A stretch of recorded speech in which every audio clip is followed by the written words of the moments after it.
Hello. I was out today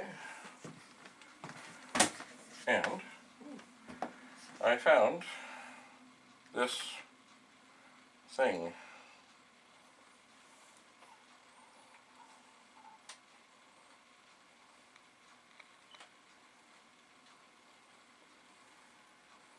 And what is this thing? Well, it's not a monstrously huge television.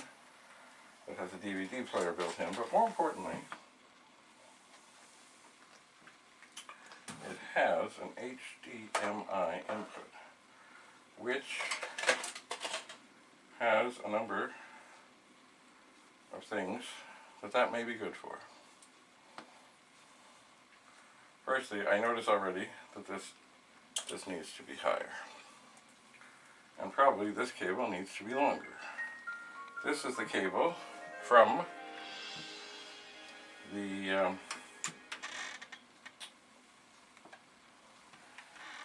gotta test it over here. They came with the 64 Mini. The time is now to get the movies you want to watch. But what I was thinking was, and I may have to get a longer one, but I believe my other camera here may have this same connector. Ooh. Damn. Are 6 times sharper than standard DVD, and all that extra resolution makes this, which would mean look like this. That I could Offer crystal clear sound, which is 3 times better than standard DVDs, and all that extra fidelity. So it does have this, but it's smaller. Sound like this. With Blu-ray disc and HD, Okay, sorry, I have to get more ways to experience the movie you're watching while you're watching. High-definition formats offer seamless menu navigation, so you can change your audio and video settings and access scene selection in easier, more user-friendly ways.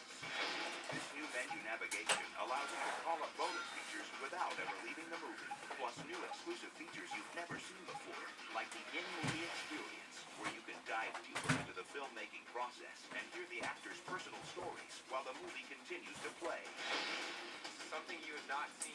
And you can interact with your favorite movies in ways you never thought possible. Plus, discover a whole new But while we're here, sorry, I really thought that was going to go better. Mind you, this camera also, it does have another input.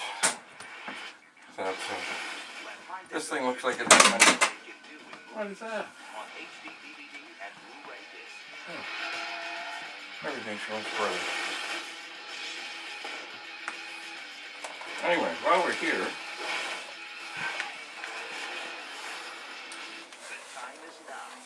yes, the time is now. Go away. Here is, I've had this up online for sale. This is an Amiga 500. And, from what I can tell, it is as original as an original one gets. It also has a serial number, 775. And I was just in the midst of figuring out, does it really have the original keyboard? And they say these things look like Pac-Man underneath. Pac-Man? Space Invaders.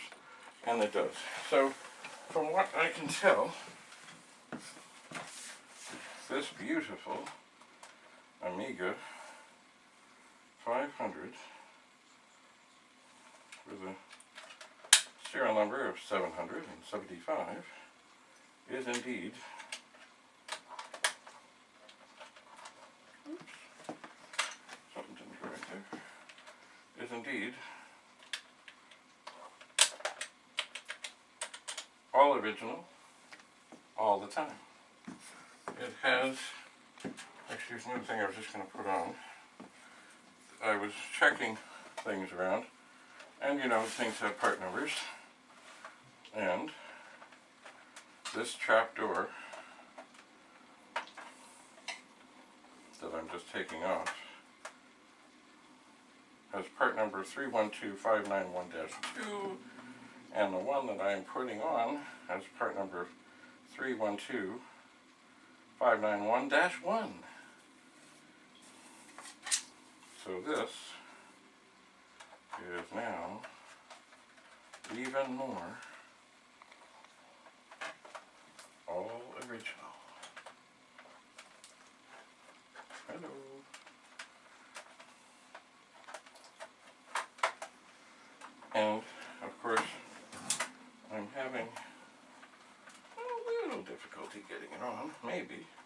that's one of the reasons they changed it, because it didn't fit well. Maybe.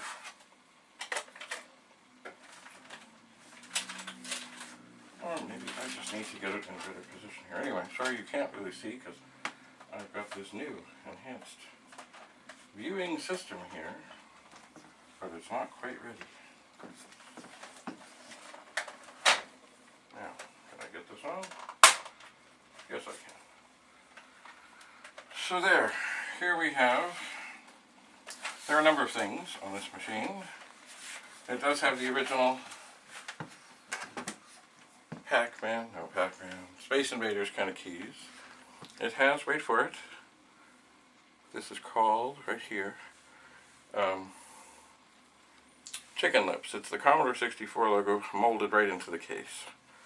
The LEDs are red and green, which was early. It is serial number 775. It has workbench 1.2. It has been tested.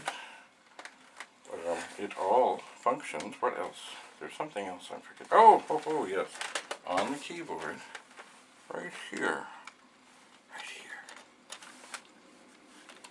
Right there. That is a Commodore key and not an Amiga key. That too was of the originals. It was. So, here is a very early, as I said, serial number 775. Sorry, it's serial number 775.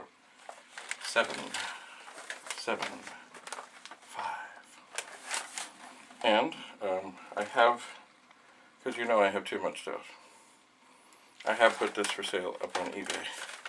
I have. So, if you're interested in an old, original, working Amiga 500, it's right here. It is, I'm trying to think what else makes it. I think that's it. The Commodore key, the chicken lips, the keycap type, and the red and green power and drive lights. And it's in quite lovely shape. Lovely. So, anyway, what I had hoped to be able to do here with this was to move it so that it would be in a position where I could have it to display what I'm doing with my hands right in the corner, as I did with the other humongous monitor that I had here. But, yeah, the HDMI cable that came with the Commodore 64 Mini doesn't fit. The one for it fits on this end, but it doesn't fit on the camera. So I will have to find another, and then maybe I can pop this into the corner here. Maybe. Stay tuned. There is no end of the technological things and advancements that emerge from here. So, until then, I guess I could play movies. But the other frustrating thing about this, somewhere, and I should have a bunch of them, I gotta look, there is a cable for that camera, I think, that gives me just one, like an RCA regular output thing. So I gotta go look for that, because this monitor thing, TV thing, has enough inputs and things that would work too. And it doesn't weigh as much as the big monster that I was using. And, yeah. Then I could just use the big monster to display things for me and tidy up the table a bit, which it needs to be tidied up. It does. Anyway, I'm going to hunt for that other cable and see what I can do. Indeed. I could, of course, see what on later video that I've just been tinkering on having this running and that running, and that's all fine and good, and I have uploaded one, I think, or two already, And that's fine. I mean, I could, of course, shoot from over there, put it on here, aim the camera and just put it on here, but it'll look better, the original, of course. But this kind of is a picture-in-picture thing in the corner. Might be good. Maybe, possibly. Anyway, enough for now. If you're interested in a very early, low serial number Amiga 500, it's right here. I also have up on eBay an Amiga 1000. It's in beautiful shape. Doesn't have a mouse, doesn't have a keyboard, but it's in beautiful shape. It comes up and asks for Kickstart, then it takes Kickstart, and then it comes up and asks for Workbench, or it loads it in. Everything is fine. From what I can tell, everything is dandy. Cosmetically, it's magic. Magic. I can't find a scratch on it. What else? I did put the Vic-20 cartridge adapter case thing that kind of turns your Vic into a pet. Probably used in schools. I put that up. And also, I had an Amiga 500 that had a hard drive built in. Boy, is it fast. I started powering up. And I put that up just, thought, maybe, anyway. You see, I have too much stuff. But, you know what, just moments ago, I met up with a fellow. He had managed to buy a 64 and other such things, but he had no power supply for the 64. So I tested one out and torture tested it some. Made sure it was fine. So I know, now he doesn't know if the 64 works, but he will. He's headed back home north of the city, quite north of the city, and soon he'll know. But one thing I do know for sure, the power supply will not be his problem. Power supply is dandy, the power supply is fine, it all checked out. So if he goes and turns it on and it doesn't come up, then there's something else. But I told him, I'm pretty handy with these things in case there's other issues. So, I'm going to continue to tinker and putter. And I'll see if this picture-in-picture thing can be made to work. I know I have, it's a little cable with a skinny little thing, and an RCA comes out, and I will hunt for it. I shall. Anyway, so once again, don't forget,